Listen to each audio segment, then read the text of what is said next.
Maying adlaw guys. Nakakabingi talaga ngayon sa mga Duterte supporters. Ang iingay. Pag nanonood ka sa TV o sa social media, ang iingay nila. Nakakabingi. Sa rally, ang ingay-ingay. Ang lakas ng loob. Ang dami kasi nila eh. Kaya ang lakas ng loob nila. Kami mga BM supporters. Kunti na nga lang kami. Tatanga pa. What? Hi guys, mayong adlaw.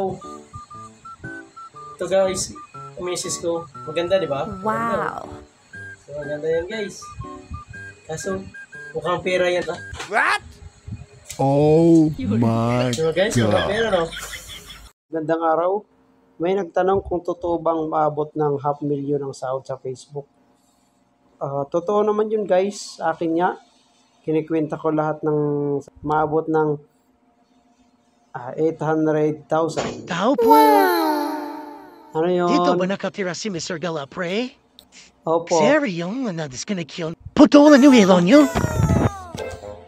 Sir, pwede bang next month na? Kalawang month na yun mo? Di pa Yun, kasi sir. sumasahod sa Facebook eh. Putulan to.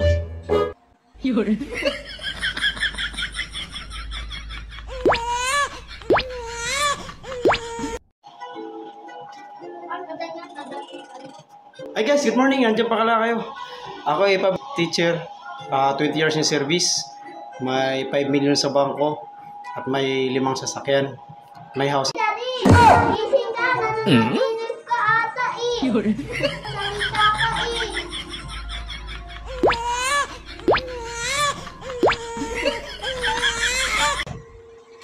Wait.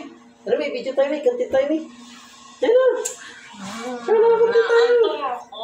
Isa mo na. Ang gagawin mo lang, sabi ko, ikaw, ba't ka gaganon mo? Bakit po? Arami! Kuntit, sakit eh. Content lang yun eh. Tingin mo nga ano. Wala ko. Sakit naman. Tinuto mo naman, content lang yun eh. Oh, bakit? Ang hari ka na nagising. Di ba punta ng ISIS ngayon? Saan mo tayo ISIS ngayon? Pumapasok pa yun, holiday ngayon eh. Holiday pala ngayon?